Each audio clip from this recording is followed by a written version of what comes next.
Yeah, I mean, I guess you could say that, listener. It's funny. So, Danny Marks, the guy in the white shirt with the sleeve tattoo, was a fighter in the scrap pack. They called him Danny Damage.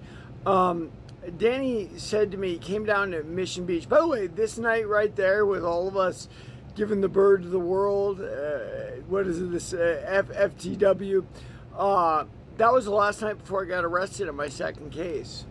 And we spent the night doing blow and getting drunk and running around San Francisco and having a good time. Now, one thing about Danny is when he came down to San Diego to see me, 6 months later, he realized he was getting arrested and he was nervous. Danny was a large marijuana mover, as all these guys were. Jake Shields' brother had marijuana in his house and all this. And when Danny came down there, he said to me, I laid out my case, told him what was going on. He goes, "You're a throwback, dude." What he was really saying is, like, I can't believe you're not going to tell on me. And look, whatever I've done in my life, I don't give my problems to somebody else. I keep them on myself, and I work them out, and I walk the way you're supposed to walk, the old school criminal way, if you will. Now these kids, they're not bad kids. They're the big guy's Doug, real tough kid. That guy right there has the Tenderloin Top Team T-shirt on. This is what the Scrap Pack fancied themselves in their street version. But I got news for you. It's kind of like a street gang. Look, when I was doing what I was doing with my family, that was organized crime. That's something on another level.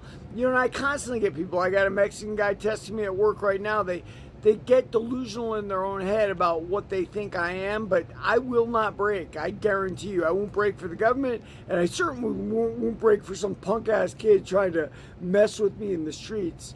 But, that having been said, that's how you walk. Are you a man of honor, or are you just a little boy playing games who gets scared once he gets caught? And I guarantee you I have never been that. People think I have, but as I've said about human nature, everything's got to be the worst in everybody else. That's how we are. It's how we get ahead. I mean, that whole Scrap Pack team tried to keep me down. It was funny. I could have really helped a lot of them grow striking-wise because most of them were very good grapplers. They're jiu-jitsu guys and whatnot.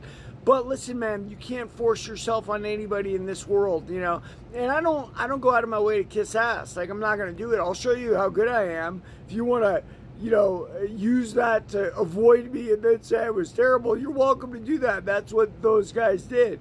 But yeah, man, it is what it is. Am I the last of a generational breed? I would say I am. Those Gambino kids, they've never been charged with a crime. I don't think they'll ever go to jail. As for me, I'm never going to jail again, I'll tell you that. Everybody, follow for more on the Fight Game.